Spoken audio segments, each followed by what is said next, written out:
It's not just the pound or the Queen that makes Britain unique. It's the fact that we're an island that has most shaped our story. We're on an epic journey around the entire shoreline of the UK, exploring every rock pool, crag and crevice to rediscover our most important national treasure, our coast.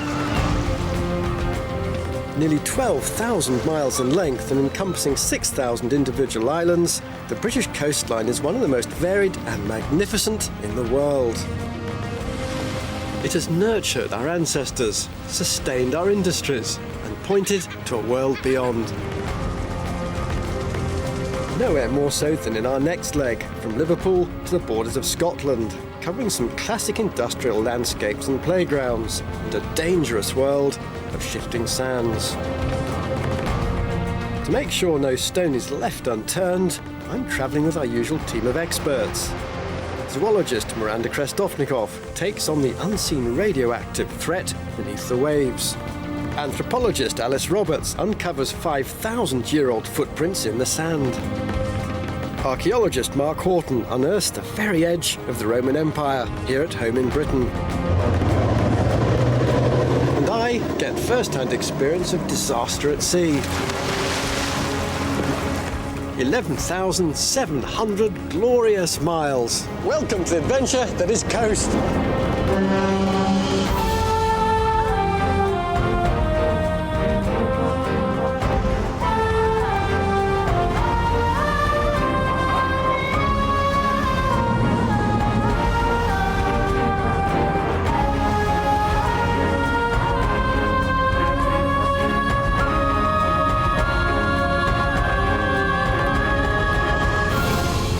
Our route climbs the shoulder of England, from the Mersey estuary via Morecambe Bay in the Lake District, ending up on the Solway Firth.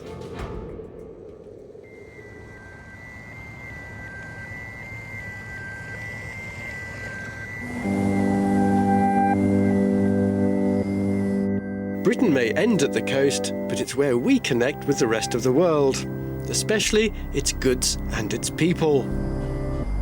Together, they helped give birth to one of the great coastal cities, Liverpool.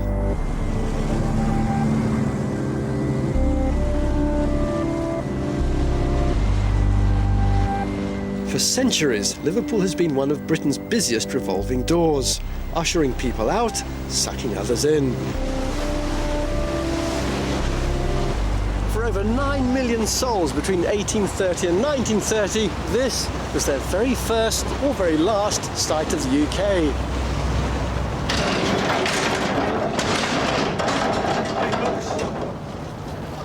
At its peak, Liverpool dockfront was where the tired, the poor, the huddled masses would have gathered, all jostling for a berth on a transatlantic crossing to a better life in the New World.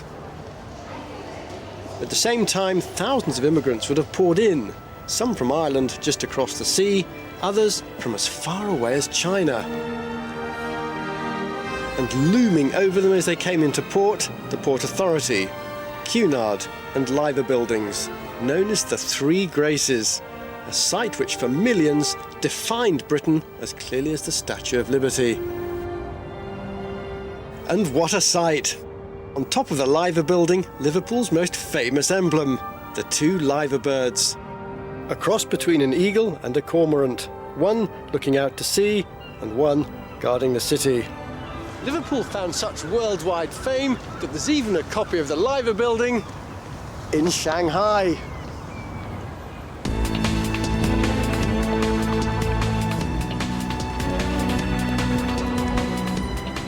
Trade and people, or rather trade in people.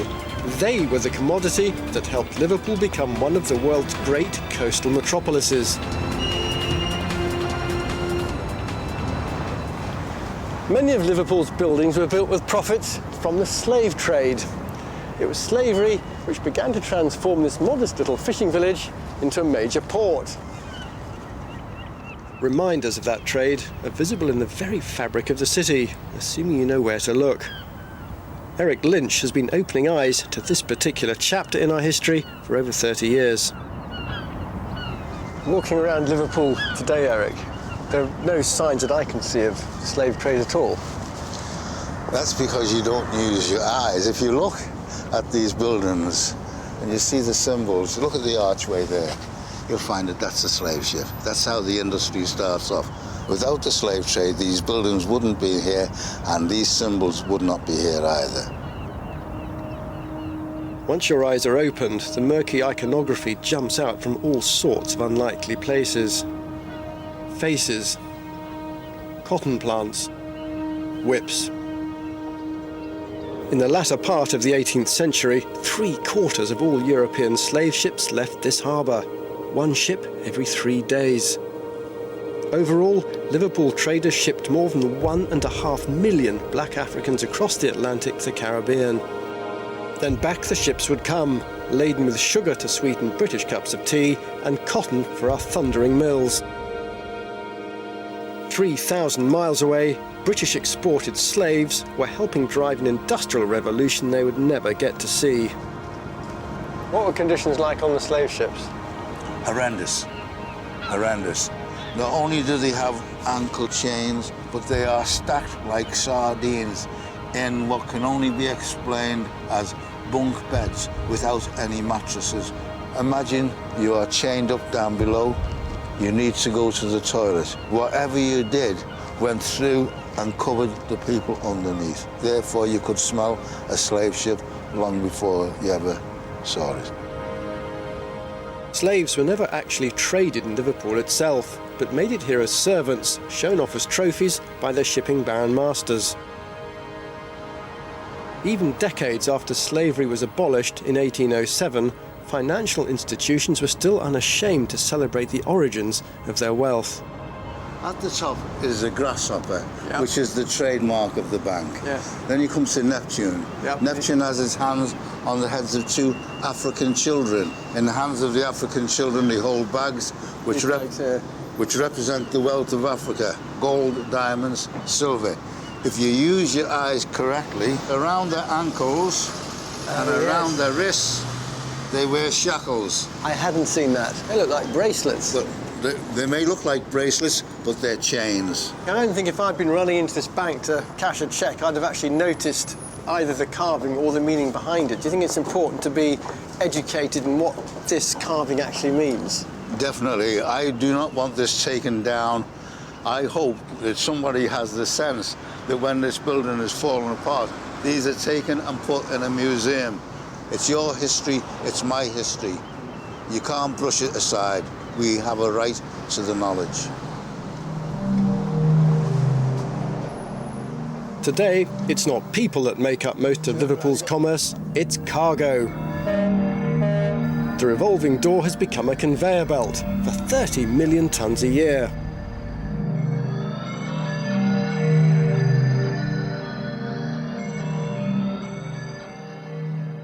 Journeying northwards out of the Mersey estuary, it's clear that this is a coastline that's worked for a living. Hard graft and economic effort is impossible to ignore. Whether it's the trade, the tourism, coal, iron ore, or just plain sand, there's masses of it. The whole region was flattened during the Ice Age, and the raw materials for these vast beaches were left behind. And they have drawn people to this coastline ever since prehistoric times.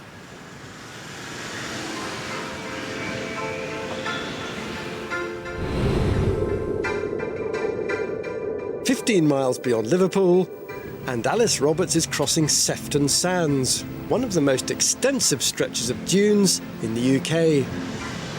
There, we're nearly there. Well, I must say this is a pretty exciting journey to work. The Sefton Sands are over 4,000 years old. And there's a mystery, not in the dunes, but buried in the sand on the beach itself.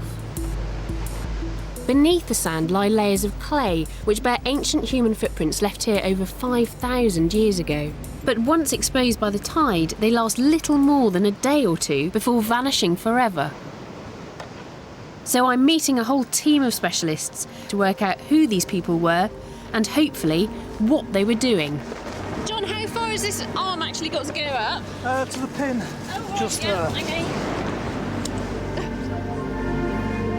Dr. Annie Worsley is a physical geographer from Edgehill College. And Professor Michael Day of London's Natural History Museum is one of the world's leading experts in fossil footprints.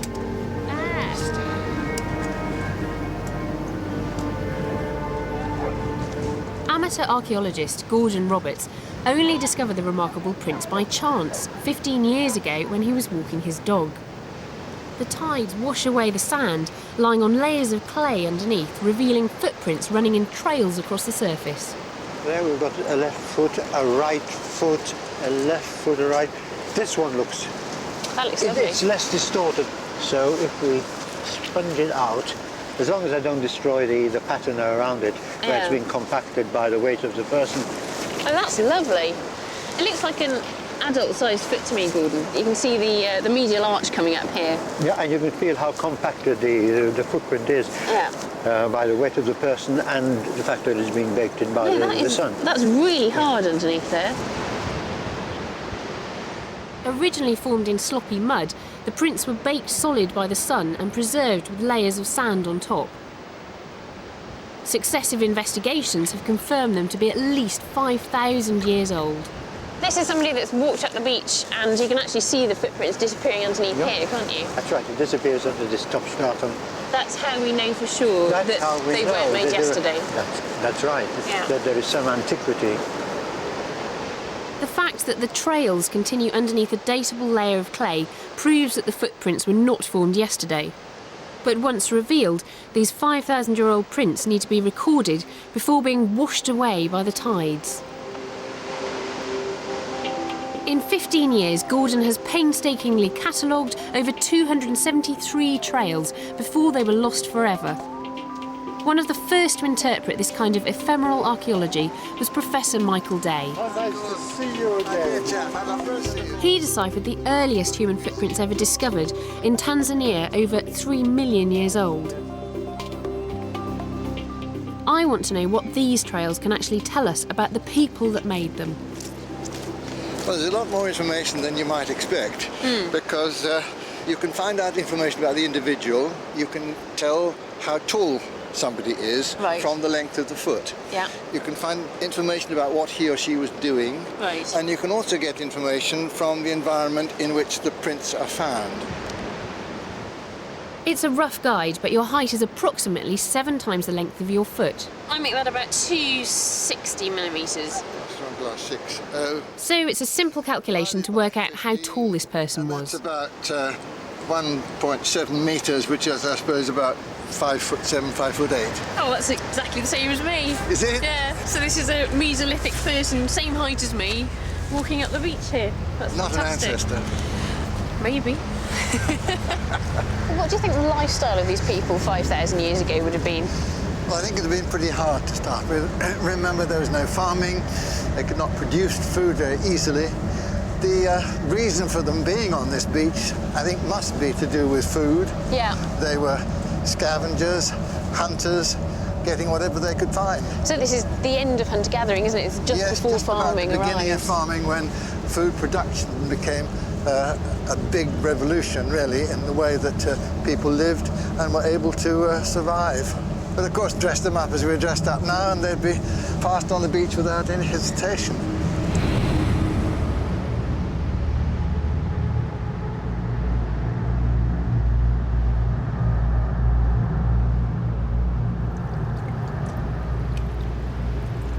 Here we are, we've got the sample now, and it's nicely coloured up with saffron in, ready with the glycerol. Annie Worsley is examining organic material lifted from close to the footprints in the hunt for clues about what kind of environment these people called home 5 millennia ago. Here we are, we've got spheroidal carbonaceous particles, which, in other words, they're round. Yeah. They're made of carbon instead of angular black fragments. Why are you so excited about those, though? Because surely that's just more bits of charcoal. That's from something that's a big bonfire of some sort. Really? Or even more. Yeah. You know, it could be that these people are doing that first stage of getting pottery kilns going, or metal. The fragments of charcoal and plant material are all that remain of the world our ancestors inhabited. But they contain vital clues about why these people might have been here. one aspect that's clear is that it didn't look exactly like it does today. There may well have been sandhills several kilometres west, in other words, out that way under the sea. Right. But in between here and those low sand ridges would have been a complex landscape made up of lagoons, tidal creeks, there would have been salt marshes, and there would have been some scrubland a little way east from where we're sitting now. Between 5,000 and 7,000 years ago, we're looking at average July temperature a degree or two warmer than today. Climates that would have been rather like the middle of France, which might be one of the reasons why the animals came here and the people came here. After the last ice age, our island became densely covered in primeval forest, so prehistoric people sought out the resources they needed for survival along the coast.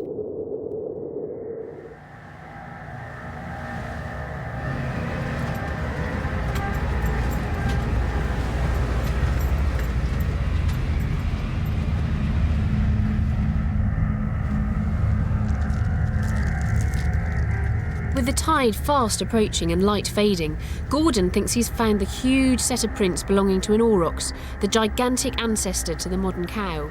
They could be a clue to what these people were doing here. Oh, wow. They're huge. Yes, indeed. This perhaps is the best.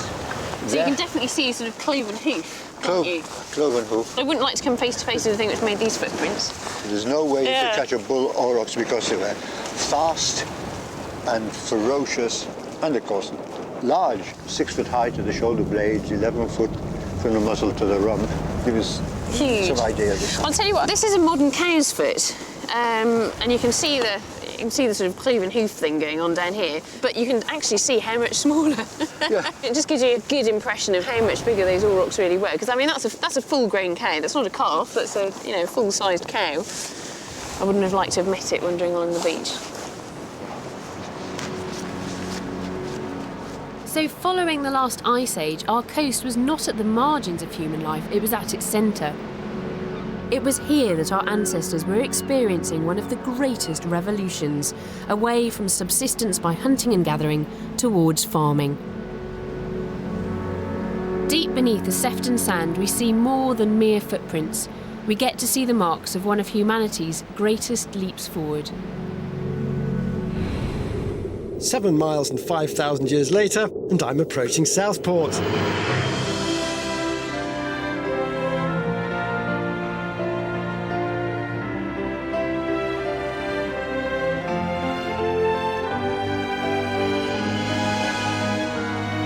It's here that the vast expanse of sand comes into its own as that great Victorian invention, the seaside. Demand for holidays amongst the workers of the Industrial Revolution became a turning point in itself. Leisure took over as a dominant industry.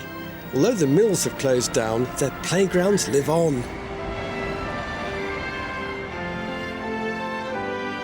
I'm back on the coast road, where sand is being extracted by people known locally as sand winners.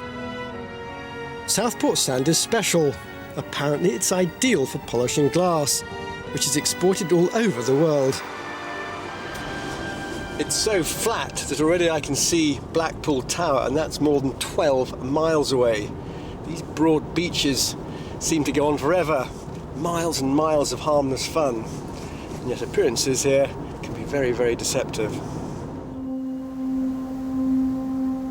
It looks as if you could walk directly from Southport to Blackpool. But you have to cross the Ribble estuary, where the tides rush in and out at breakneck speeds. It's deceptively fearsome water, not a place to be messing around in boats unless you know what you're doing. One result of which is a very busy lifeboat station.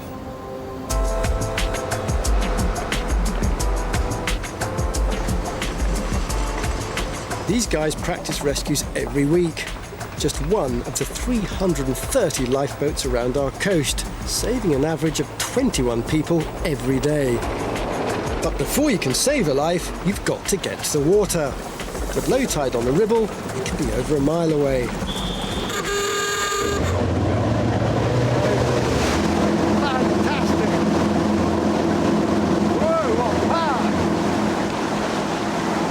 about 10 minutes for a lifeboat crew to get out to sea. If you suddenly found yourself thrown into the drink, the first thing that happens is that your nervous system goes into total shock. This might look daft, but what I want to know is what it would be like to be in distress in freezing water for 10 minutes. Drowning's not the only danger. Gulf Stream or not, the seas around Britain are lethally cold. If I wasn't wearing a wetsuit under these clothes, I'd be suffering the first effects of hypothermia within 2 minutes. And then very quickly after that, the shivering would stop. I'd be on the way to unconsciousness and death. When you're floating so low down in the water, you can't see over the waves. You feel very alone. You mustn't panic. Try and conserve what body heat I've got left, or I can feel it sapping away already.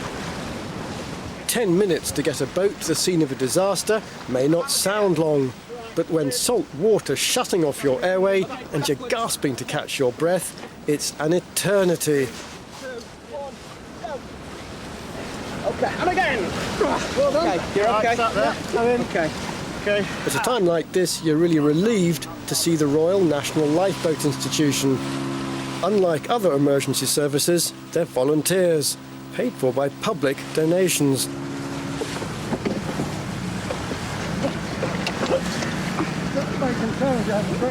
That unique relationship with the public began right here on the Ribble estuary because of one particular event. Nearly 120 years ago, during a terrible storm, a ship called the Mexico was in trouble. It was the RNLI's most tragic night. It was a German bark, a sailing ship, and she'd left Liverpool heading for South America the week before. It was a pretty nasty night. The tide was ebbing, so it was wind against tide, which kicked up a very nasty sea. So you got 12 terrified men out there in the Ribble, Yes. in a gale. Yes. And back here in Lytham Lifeboat House, you've got the lifeboat waiting. How many crew would have been ready to go out that night? 15 altogether. They all lived locally. So the lifeboat's waiting here in the boathouse, but out there on the Ribble there's a ship sinking. How did the men on that sinking ship get the message back here to land? Well, the Mexico was out there on the south side of the estuary, and they lit flares so that they could be seen from the shore. Many people, 60, 70 people at times, would launch a lifeboat, but if it had a long way to go, horses were used to take it to the water's edge. What the crew at Lytham didn't know was that 2 other lifeboats had also spotted the Mexico's distress signal. One to the north at St Anne's and one on the other side of the estuary back at Southport. But in 1886, there was no way of managing a coordinated rescue attempt.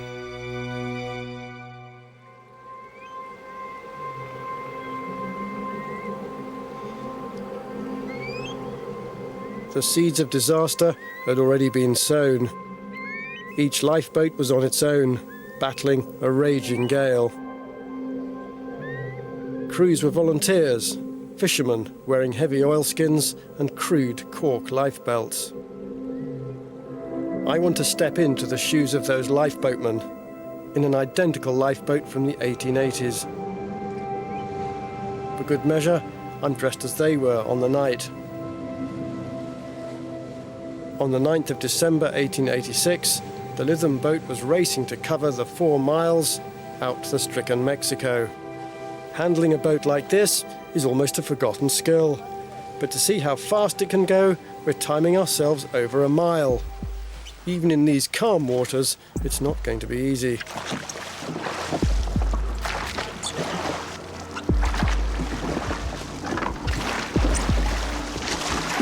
What sort of speed would they have managed to get the boat moving through the water at? Probably 2 knots, just over 2 miles an hour. 2 miles an hour is only half walking speed. That's painstakingly slow.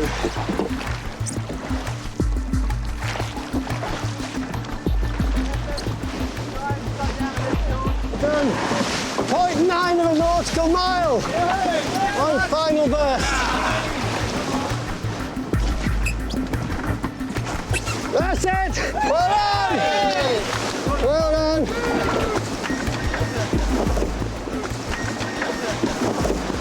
Well, we've managed to do a measured mile in 11 minutes, which is not bad going for a scratch crew, but the weather's perfect and we have the tide going with us. But you have to think that when those men were rowing out on that black December night, they're in towering waves. It would have been very difficult to keep that lifeboat moving towards Mexico. The Lytham crew fought for 2 hours to cover just 4 miles, eventually reaching New Mexico and rescuing 12 men. But they had no way of knowing that the other 2 lifeboats were also battling the storm. They would never reach New Mexico. 2 survivors from the Southport boat reported that a wave capsized them, killing 14 of the crew.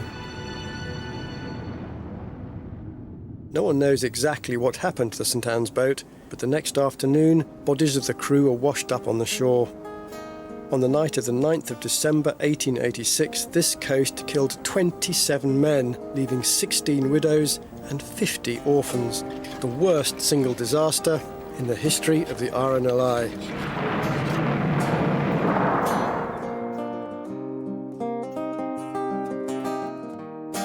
How did those families get by after they'd all died? After they'd all died, fortunately, the British public came to their aid and subscribed money. Queen Victoria sent money as well, and over £30,000 was raised. So the catastrophe became a national cause? It did, yes. The first Charity Street collections were due to the disaster in the Ribble Estuary.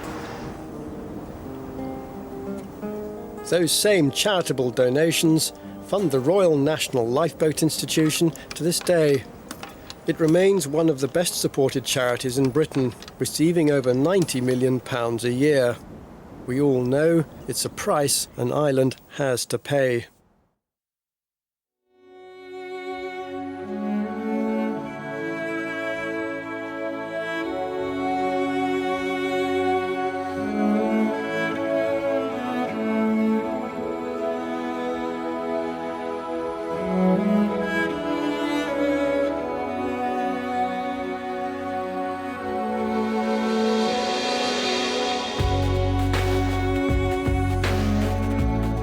There'll always be a Blackpool. Still going with the cheeky postcards, the whirl of candy floss and karaoke.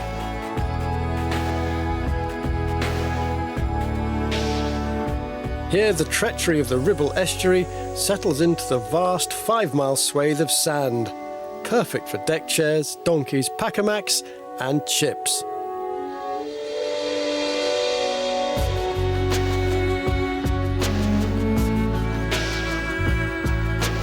Blackpool boomed as a fleeting escape for whole townfuls of workers from the Lancashire mills. People new to the luxury of holidays. Today, it's more likely to be overrun with the lads and ladettes of Scotland. This is the seaside people like to be beside. I'm very proud of Blackpool. It's my hometown. I wouldn't want to live anywhere else. I like it here. Sandgrown really just means that you're born and bred in Blackpool, you know, near the sands or on the beach or whatever. I wasn't actually born on the beach, but that's basically what it means. Like the, you know, Cockney's born within the sound of Bow Bells, well, a Sandgrown is born in Blackpool. But I remember coming here as a kid to the tower, and we're coming up here and I was quite frightened. I wanted to hold onto the side. I wasn't keen on the height at all. At this time of year, I got to replace or check some 10,000 lamps on the towers because they get battered over the winter in the winds and everything. And one of the other jobs that I'm doing is actually cleaning the Walk of Faith. There's a glass panel in the floor, and obviously it gets dirty underneath. The thing about it is it's 300 foot up in the air, so it's slightly different than a normal window to clean. Concentrates your mind when you're at 300 feet. You don't get a second chance. If you make a mistake, that's it. If you're scared of heights, you're not going to get used to it.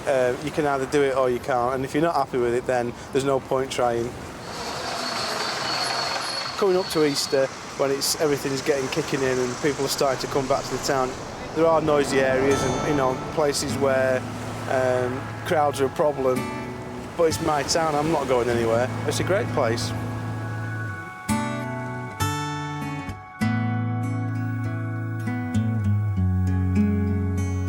Blackpool's carnival atmosphere comes at a cost. with stag and hen nights turning the town into a binge-drinking capital and one of the highest rates of teenage pregnancy in the UK, the cheeky postcard has caught up with the times.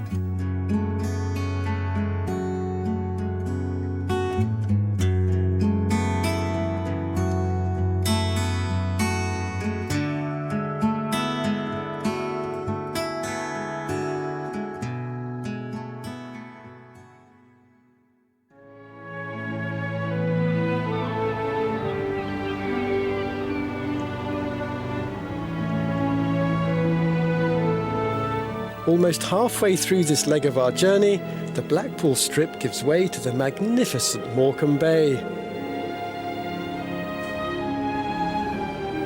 Over 120 square miles, the tides recede completely, exposing a dizzying expanse of sand flats and quicksands. It's a place of beauty, solitude and menace for our historian Neil Oliver.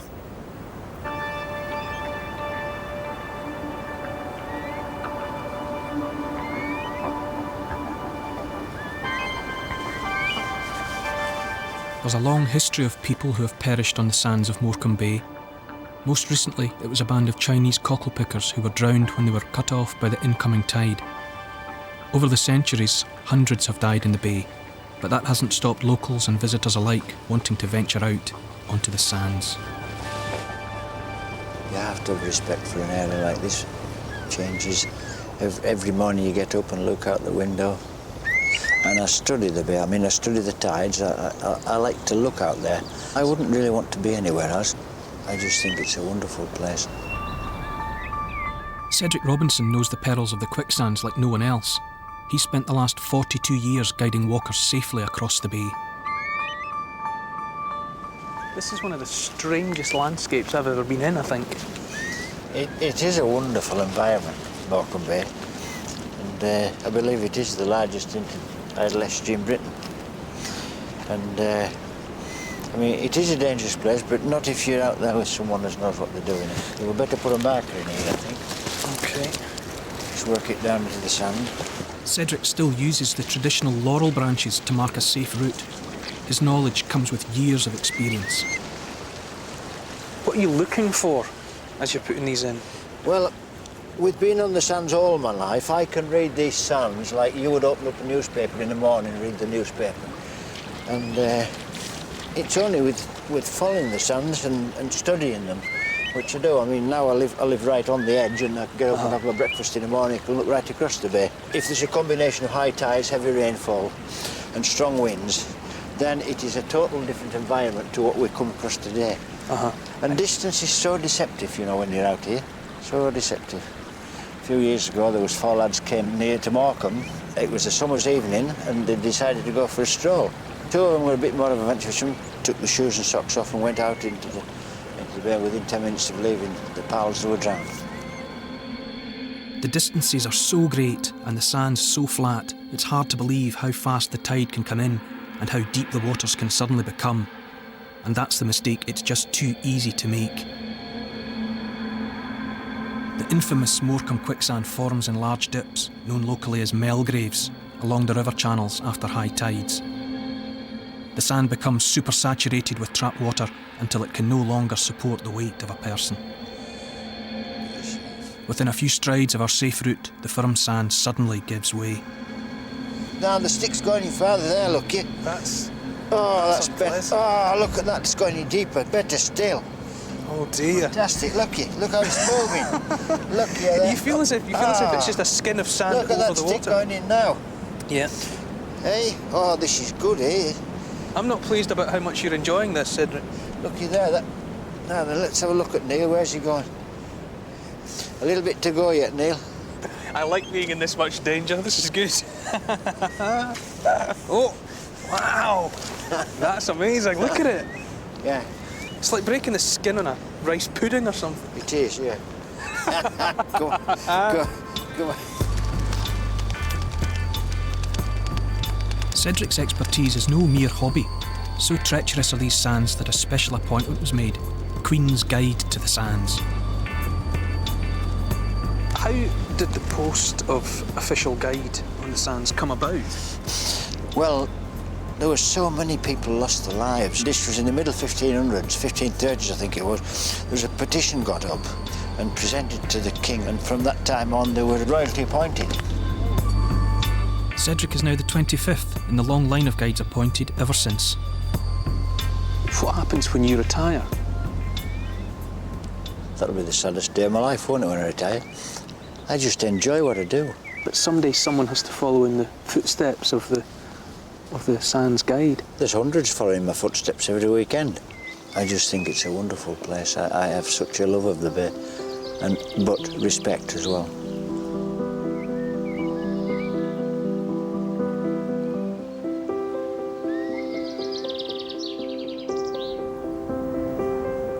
At the northwestern tip of Morecambe Bay lies Walney Island. It's a bow-shaped, double-ended spit of land 11 miles long and a mile wide, formed from glacial sediments deposited during the last ice age and then reshaped by tidal currents.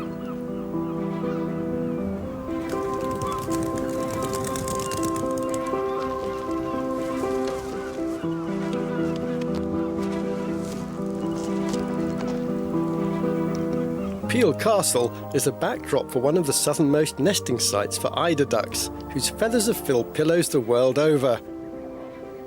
It's the striking colours of the male that are easiest to spot. Eiders are the UK's heaviest duck, but despite that, they're still the fastest flying, clocking up 60 miles an hour.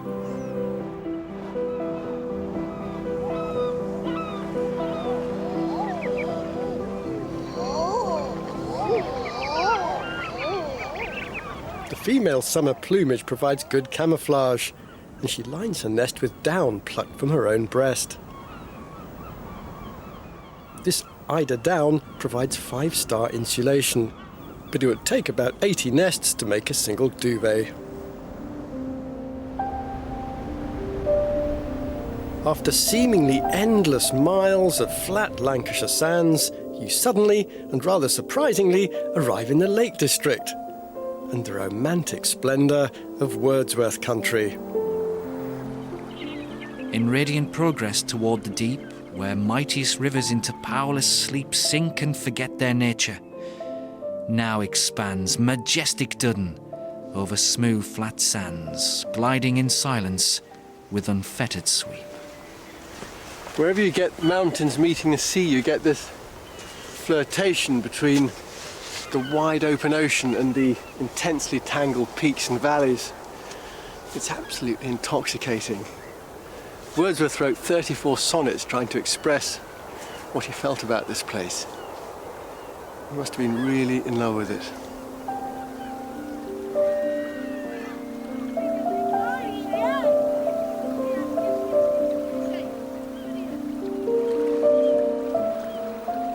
Hanging over the estuary is the 600-metre Black Combe. It marks the transition point between those plains and beaches to the south and the rugged landscape of the Lakeland Fells as you ramble northwards. I've been up quite a few Lake District mountains in my lifetime, but I've never climbed Black Combe. It's nice to do something new.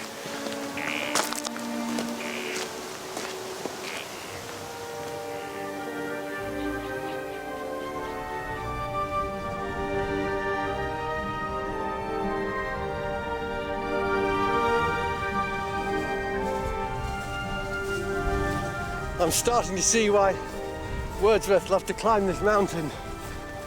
But they'll fit those romantics, won't they?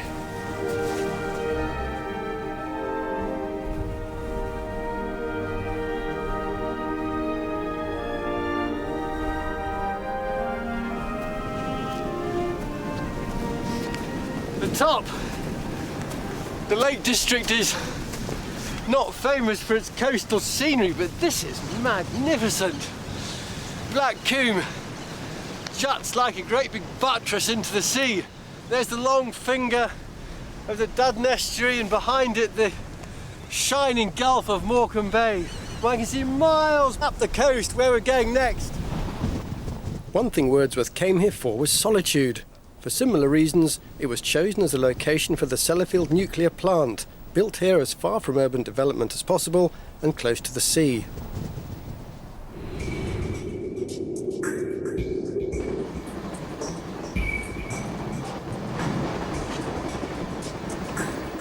Miranda Krestovnikov is heading up the coast with the nuclear commuters. 12,000 work at Sellafield, drawn from up and down Cumbria, a region with precious few jobs after the collapse of the coal mines. Today, Sellafield has become as woven into the Cumbrian landscape as the Lake District fells. But it's hard to believe that something so futuristic looking could already be half a century old. The Atomic Energy Authority have announced that some uranium cartridges in the centre of the atomic pilot windscale became overheated yesterday. Back in the 50s, when it was known as Windscale, it suffered a terrible baptism of fire when the main reactor burst into flames. It's been dogged by controversy ever since, even after being renamed Sellafield. Today, you can read the entire history of British nuclear power in its weird outlines. We've got a great vantage point up here, and you can really see the scale of the operation, and it is huge. That sort of golf ball-like structure over there is a prototype test reactor from the 1960s, and next to it, Windscale, made famous by the fire in the 50s. And over here, this area is called Calder Hall, the world's first nuclear power station. It's actually very strange to be this close to something which has elicited such strong feeling and notoriety over the years. For as long as people have set up their industries along the coast, the sea has had a seemingly unquenchable ability to rid us of our own rubbish. For Sellafield, it's a handy dumping ground for low-level radioactive waste. The water that chills spent reactor fuel is discharged into the Irish Sea. This ongoing pollution of the ocean is Sellafield's longest-running controversy. So it's the way down to the beach through here. Hi, thank you. Well, what's going across the bridge? This is one of the discharge pipelines, and when we have quite large volumes of water with very small quantities of radioactive material in them.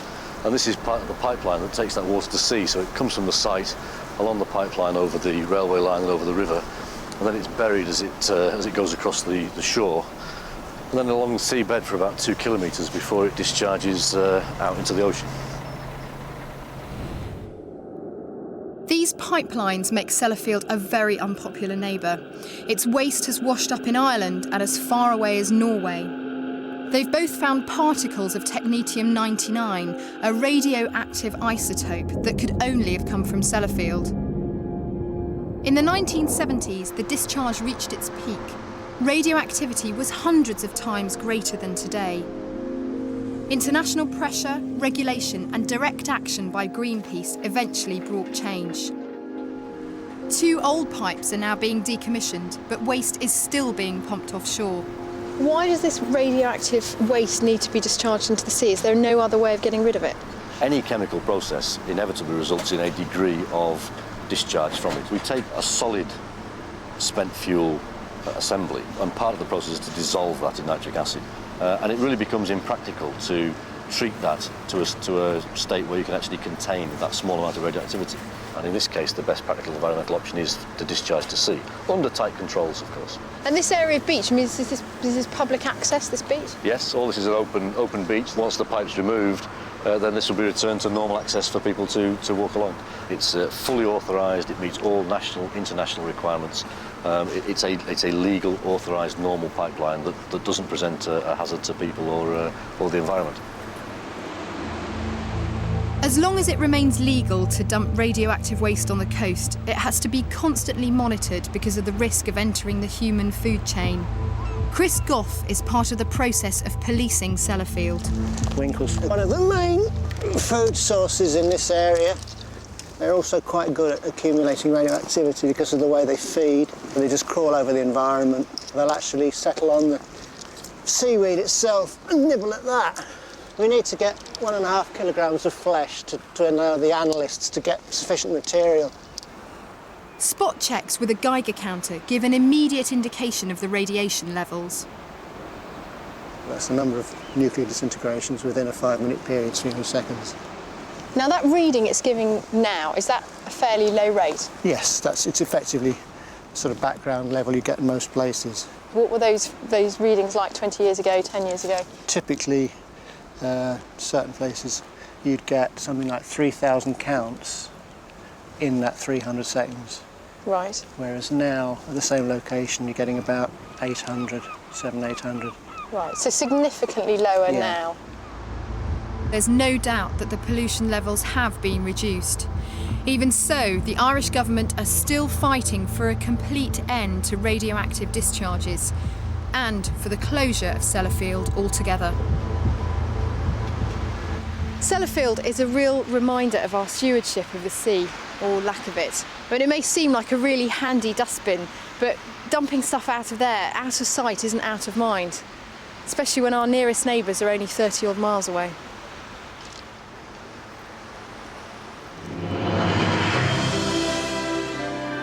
Within sight of Sellafield is St Bees Head, the only place on this stretch of coastline where you'll encounter cliffs.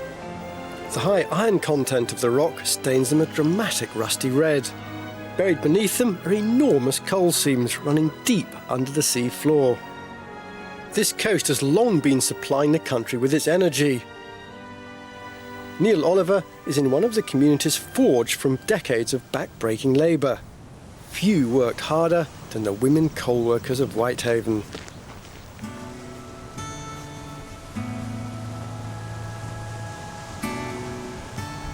It was hard, dirty work.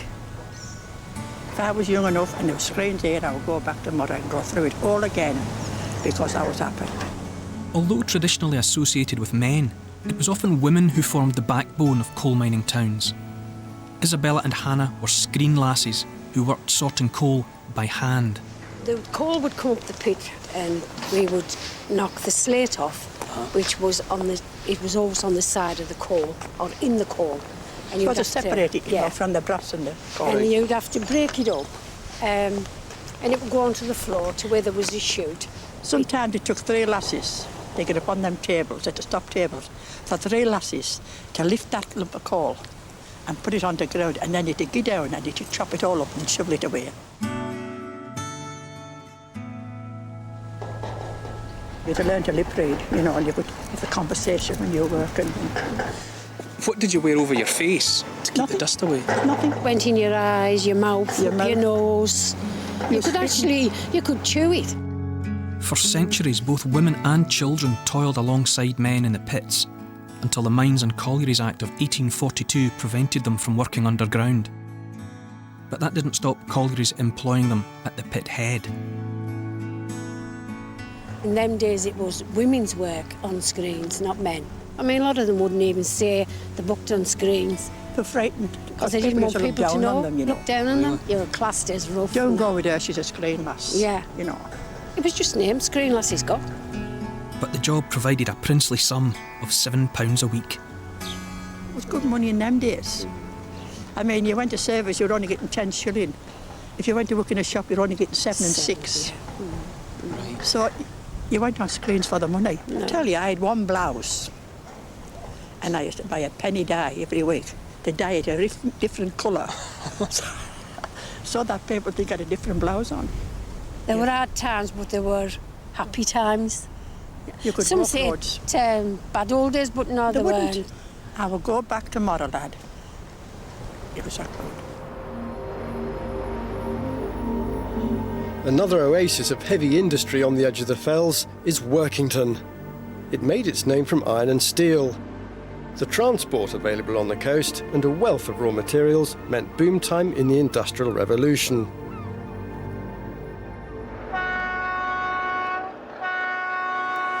If you're travelling by train in this country, the chances are that you're rolling along on rails forged here in Workington.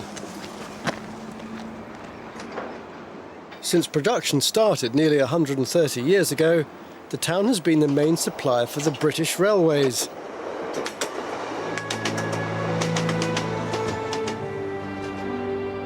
But the iron and steel industry here is winding down. Less than 30 years ago, chimney stacks and furnaces dotted the skyline. Now it's a flock of wind turbines that twirl over the town.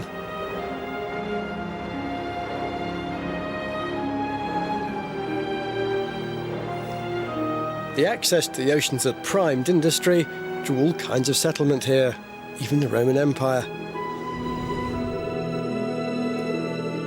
Our archaeologist Mark Horton is in Maryport.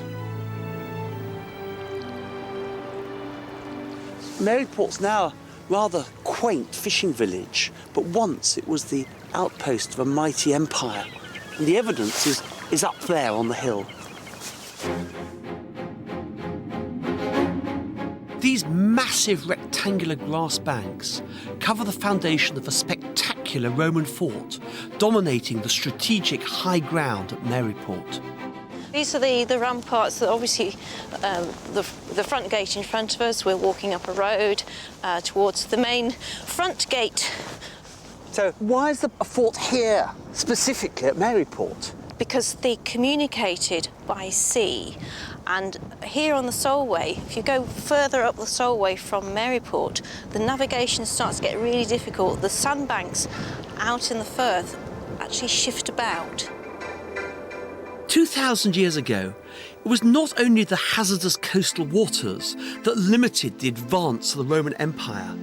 To the north lay hostile barbarians.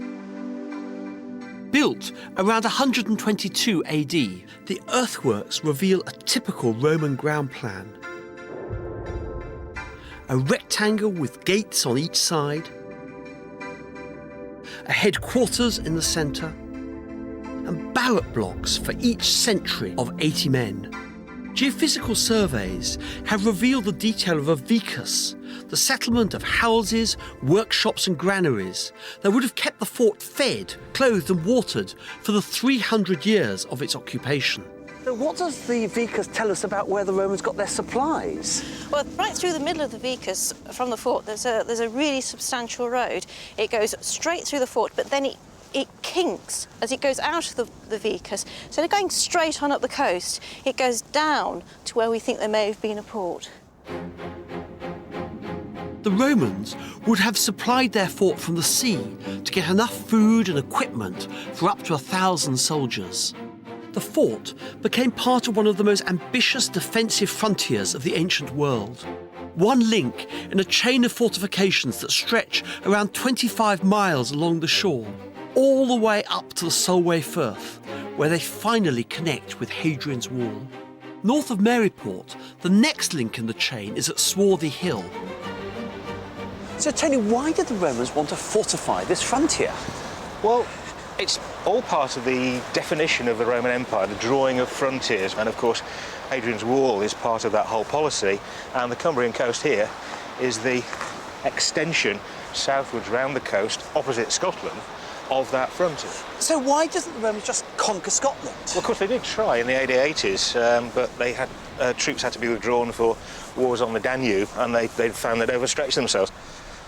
At the top of the hill, there are the remains of one of the intermediate mile fortlets. This is mile fortlet 21, which means it's the 21st southwards from the western end of Hadrian's Wall.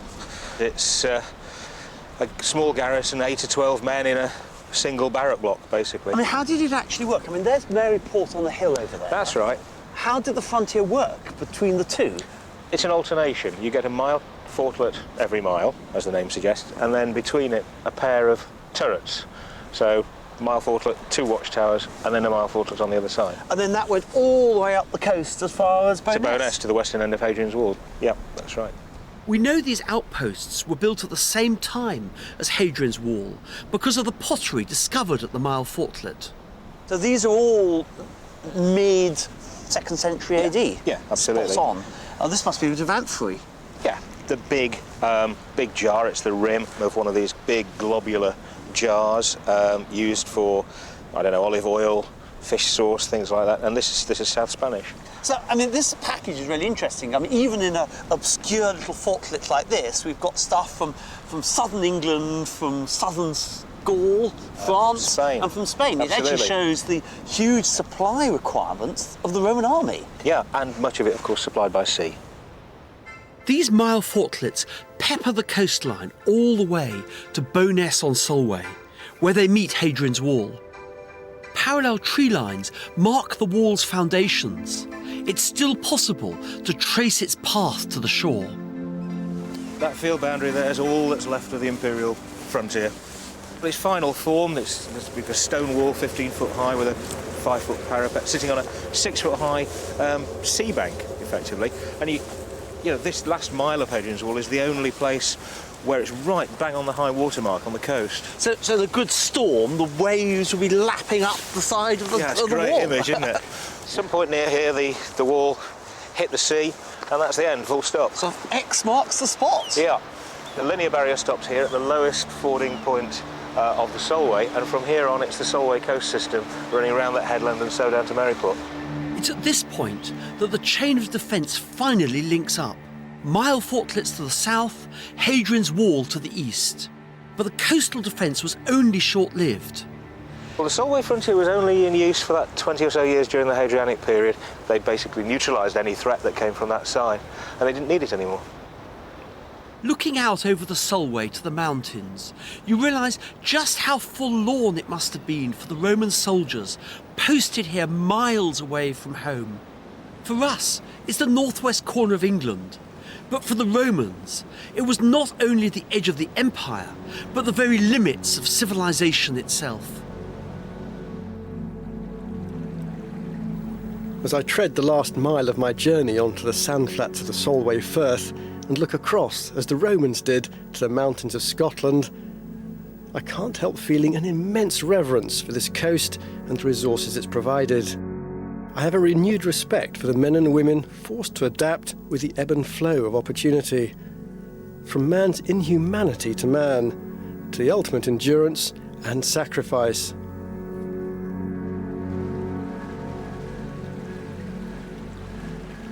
Don't the Scottish mountains look tantalisingly close? But those are pleasures that are going to have to wait, because the next leg of our journey is not taking us north, but west, across the Irish Sea to Northern Ireland. Often viewed as a troubled place, the shores of Northern Ireland are some of the least known but most spectacular, with natural phenomena like the Giant's Causeway and Strangford Lough, and the birthplace of the tragic Titanic. And centuries of invasion by the English, Celts and Scots have given way to an even greater threat to this coast: development.